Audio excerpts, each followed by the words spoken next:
ಕೋಡಿಹಳ್ಳಿ ಚಂದ್ರಶೇಖರ್ ಅವರು ಒಳ್ಳೆಯ ಮನುಷ್ಯ ಅಂತ ನಾವು ಅಂದ್ಕೊಂಡಿದ್ವಿ. ಆದರೆ ಅತಿಯಾದ ಪ್ರೀತಿಯೇ ವಿಷ ಆಯಿತು ಅಂತ ಸಚಿವ ವಿ ಸೋಮಣ್ಣ ಅವರು ಹೇಳಿದ್ದಾರೆ. ನಿನ್ನೆ ಧರ್ಮಸ್ಥಳಕ್ಕೆ ಆಗಮಿಸಿದ್ದ ಇವರು ಸಾರಿಗೆ ನೌಕರರ ಮುಷ್ಕರದ ಕುರಿತಾಗಿ ಮಾಧ್ಯಮದ ಜೊತೆಗೆ ಮಾತನಾಡಿ, ಈ ಪ್ರತಿಭಟನೆ ಕಾರ್ಮಿಕ ಸಂಘಟನೆಗಳು ಮಾಡಿದ್ದಲ್ಲ, ಕೇವಲ ಒಬ್ಬ ವ್ಯಕ್ತಿಯಿಂದ ಈ ಗೊಂದಲ ಉಂಟಾಗಿದೆ. ಸಿಎಂ ಯಡಿಯೂರಪ್ಪ ಅವರಿಗೆ ಕೋಡಿಹಳ್ಳಿ ಮೇಲೆ ಪ್ರೀತಿ ಇತ್ತು, ಆದರೆ ಕೋಡಿಹಳ್ಳಿ ಈ ತರಹ ಅಂತ ಅಂದುಕೊಂಡಿರಲಿಲ್ಲ.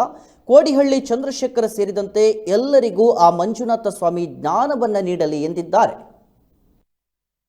ಕಂಡಿರ್ಬೋದು, ಯಾರ್ಯಾರು ಅಧಿಕೃತವಾದ ಸಂಘಗಳಿವೆ ಅವ್ಯಾರೂ ಕೂಡ ಚಕಾರ ಎತ್ತಿರಲಿಲ್ಲ. ಎಲ್ಲ ಒಂದು ಕಡೆ ಈ ಚಂದ್ರಶೇಖರ್ ಅವರು ನನಗೂ ಕೂಡ ಬೇಕಾದಂಥವ್ರು. ಯಾತಕ್ಕೋಸ್ಕರವಾಗಿ ಈ ರೀತಿ ನಡ್ಕೋತಾ ಇದ್ದಾರೋ ಗೊತ್ತಿಲ್ಲ. ನಾವು ತುಂಬ ಪ್ರೀತಿ ಮಾಡಿದ್ವಿ ಅನ್ನೋ ಅನ್ನಿಸ್ತಾ ಇದೆ. ಆ ಪ್ರೀತಿನೇ ನಮಗೆಲ್ಲ ವಿಷ ಅನ್ನಿಸ್ತದೆ. ಸನ್ಮಾನ್ಯ ಮುಖ್ಯಮಂತ್ರಿಗಳು ಯಡಿಯೂರಪ್ಪನವರು ಕೋಡಿಹಳ್ಳಿ ಚಂದ್ರಶೇಖರ್ ಬಂದರೆ ಒಬ್ಬ ಹೋರಾಟಗಾರ ಅಂತ ಅನ್ನೋ ದೃಷ್ಟಿಯಿಂದ ಅವರನ್ನು ತುಂಬ ಗೌರವಿಸ್ತಾ ಇರೋರು.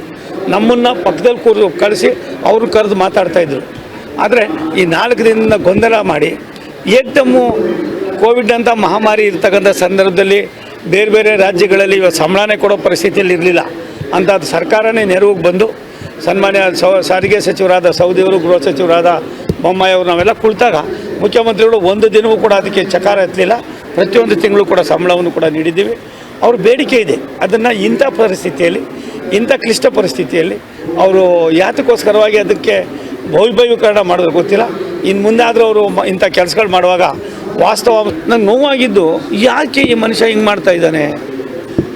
ಎಲ್ಲ ಕಡೆಯಲ್ಲೂ ಕೂಡ ಏನಾಗಿದೆ, ಕೆಲವರಿಗೆ ನಾವು ತುಂಬ ಪ್ರೀತಿ ಮಾಡ್ತೀವಿ, ಆ ಪ್ರೀತಿನೇ ಎಲ್ಲ ಒಂದು ಕಡೆ ಮುಳ್ಳಾಯ್ತಾ ಅಂತ ನನಗನ್ನಿಸ್ತದೆ.